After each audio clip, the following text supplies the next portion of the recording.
Hi everyone, welcome back to my channel. I am so excited to be filming this video today and sharing my top 5 wellness and kind of like mindset tips here for you all. So these tips are all going to be things that you can easily implement into your life where you don't need to go out and buy a bunch of stuff. I really just wanted to share things that you can like easily do that are super actionable that you can implement today right after watching this video. You don't need to incorporate all of these things, but you could pick up one or two that might resonate with you, and they've all kind of made a difference in my life, and that's why I really wanted to share them with you here. Before I jump into these tips, I want to give a little disclaimer that these are not things that I by any means do every single day. In a perfect world, I would do all of these things every day, but I'm not perfect and nobody is, and I really want to share that on this channel, and that I really think that the important part to take away from this is that all of these things can be tools for you that you have in your toolbox, but you don't have to have a perfect morning routine and night routine every single day for these things to make a difference in your life. I really believe that something is better than nothing. So if you journal, I'm going to talk about a type of journaling. If you journal twice a week, that's better than never journaling. You don't need to journal every single day to be perfect. I just think that these are great ways to kind of de-stress and just really improve your mental health. So I'm just going to be sharing that, but I wanted you to all to know that I don't do these things every day. So my number one thing, and probably the thing that has made the biggest difference in my life, is having social media boundaries. So in a perfect world, I try to stay off of social media for the first hour, or really as long as I can after waking up. It's really hard for me to not like wake up and immediately reach for my phone, check Instagram, check Snapchat, all that stuff. And for the last hour before I go to sleep at night, which is also pretty tough to not just like lay in your bed and scroll. I really think social media can be an awesome tool for connecting with people, but for me, it can really become a mindless kind of addiction and just a method for me to compare myself, even if I don't realize I'm doing it. I heard a quote recently, I don't remember where I heard it, maybe on a podcast, that some people's social media addiction is really an addiction to not feeling good enough. And that really resonates with me. I feel like I get off social media feeling like I need to go out and like buy all these new clothes and supplements and like, I don't know what else, smoothies, do all these like different things to kind of make myself adequate and to live up to the people that I see on there. I think it can be a good tool, but I think that avoiding putting all of that in your mind right when you wake up or right before you go to sleep can just really make you so much more mindful and present throughout your day. And that's just definitely something that's free that you can easily implement. It's really, really hard. So when I do it, sometimes I move my social media to like the last page of my phone or like in a folder, and I label it like do not open. If I do like a full day off of it, I do something like that, and that can be really helpful.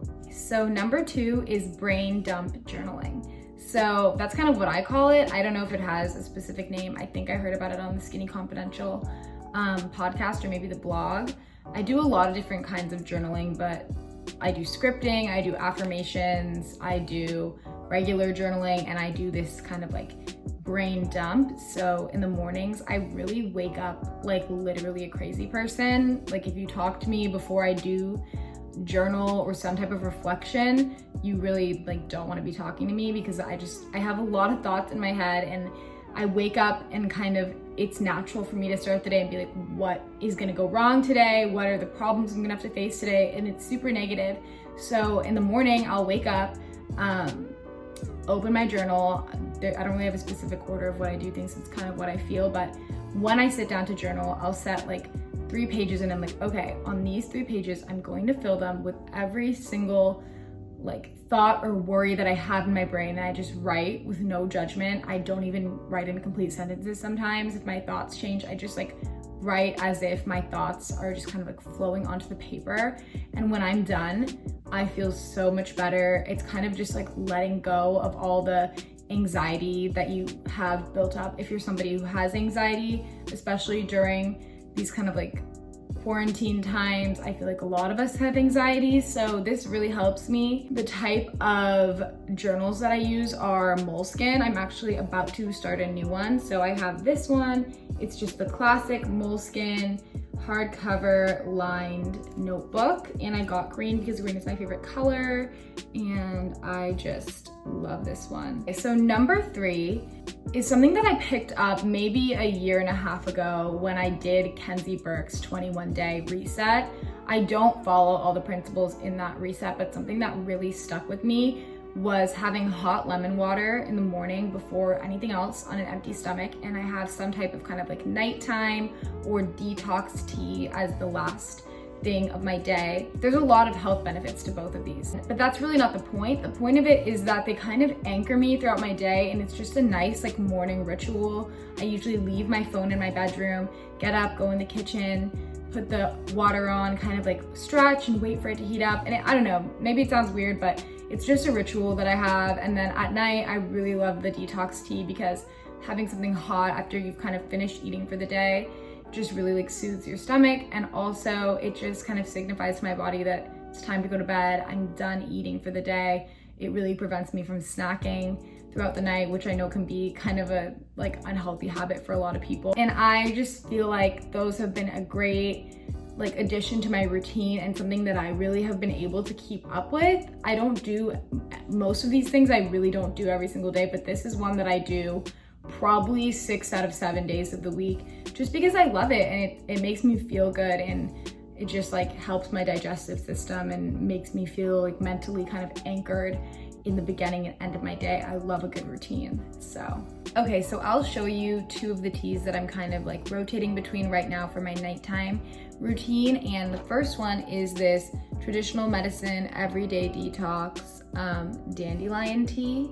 It supports liver and kidney function.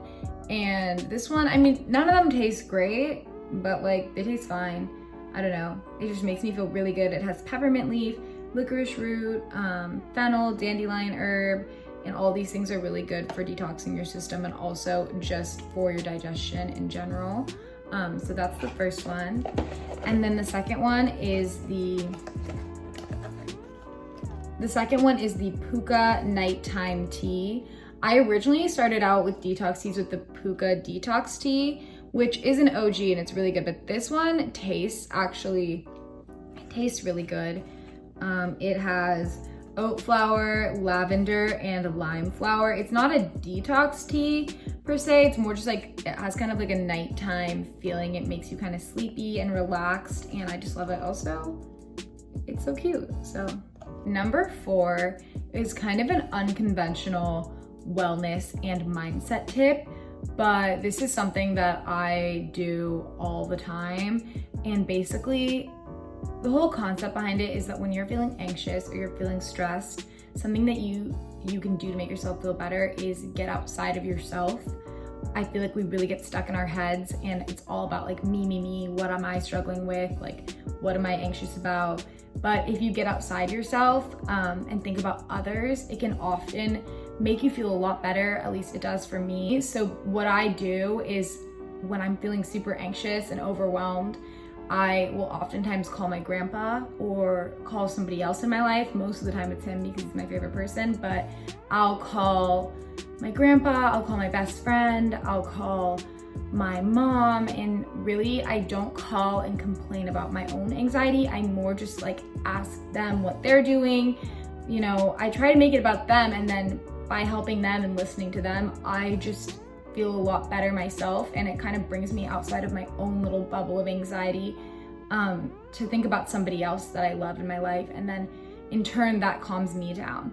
And you're doing a good deed and helping somebody else and kind of just connecting with them in a time where we're not really seeing a lot of people. When you're feeling anxious, call your grandparents that you haven't seen in months because you're being safe, and like ask them about their day. I know it can be hard to pick up the phone, but once you're on the phone with them, it's so much easier. And I don't know, I don't hear a lot of people talking about this, and I just think it's a really good tip. Okay guys, tip number 5 is an ice cold shower. So this is probably gonna be one of the less popular ones because it kind of sucks and it's hard to get into, but once you start doing this, I swear your body will like crave it. For me, it's harder to just like jump into the ice cold shower than to just like start with a hot shower and then make it ice cold at the end for like 2 minutes. But I swear, this is so good for your lymphatic system. It's so good for your skin, and it's good for your hair. And it kind of sucks in the beginning, but I swear it's really good for you. And also it just really brings you into the present moment. It wakes you up. I do this in the mornings when I can muster up the courage. So that's my last free tip, because if you have a shower, you can take an ice cold shower, and it's easy to do. And I swear you will feel really good. There's a lot of other health benefits that I don't know the details of, but just from a very surface level perspective, it makes me feel awesome afterwards, and it tightens up the pores, and it makes your hair a lot smoother. So that's my last tip. So that is it for today's video. Let me know how you liked it. Like and subscribe, and comment down below if you like these types of videos. I love talking about mindset and like wellness types of tips, especially ones that are free and easy to implement into your everyday life, because I really want to provide value here. So if you liked it, let me know. If you didn't like it and you want to see something different, also let me know. I'm open to that. So love you all. Thanks for watching, and hope you have a great rest of your day.